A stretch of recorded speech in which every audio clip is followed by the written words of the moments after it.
एक दो तीन चार चार लोगों के एक गैंग में एक लड़की भी शामिल है। चार लोगों का यह गैंग बीमा लोकपाल बनकर लोगों से बीमा पॉलिसी के रिन्यू के नाम पर लाखों रुपए की ठगी कर रहा था। नोएडा पुलिस ने इस गैंग का पर्दाफाश किया है। इनके पास से दर्जनों प्रपत्र आदि बरामद किए गए हैं।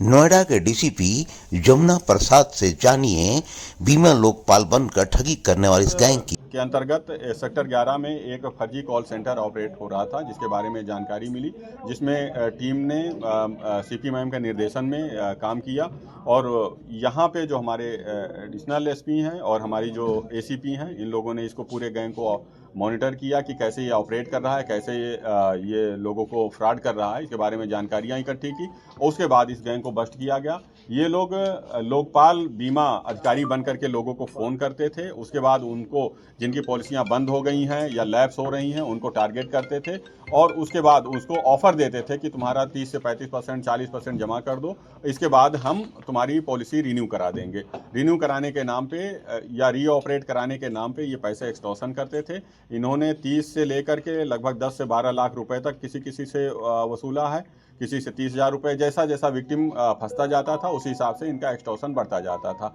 कई सारे विक्टिम के बारे में अभी तक प्राइमा फेसिया जानकारी मिली है, 10 से 12 लोगों के बारे में, बाकी अन्य के बारे में जानकारियां की जा रही हैं।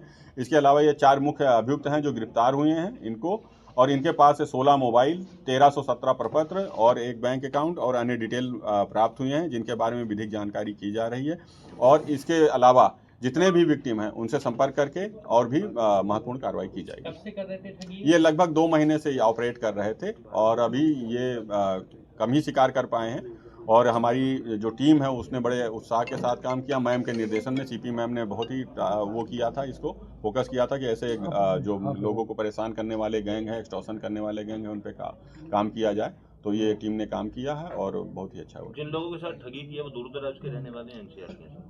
दूर दराज के लोग हैं ये, चूंकि काफ़ी बाहर के लोगों को टारगेट करते थे जो डायरेक्टली या तत्काल रूप से संपर्क ना कर पाए, और प्राइमा फेसिया ये मिनिमम अमाउंट से शुरू करते थे, कम पैसे का ऑफर करते थे कि आप 30,000 दे दीजिए, 25,000 दे दीजिए, 20,000 दे दीजिए, इतने में हम आपकी पॉलिसी शुरू करा देंगे।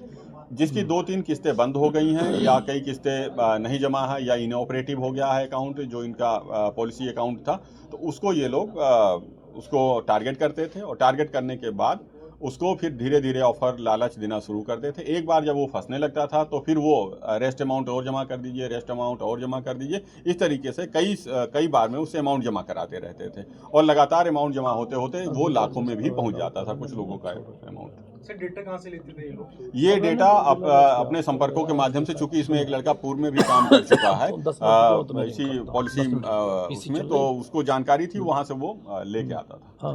ठीक है।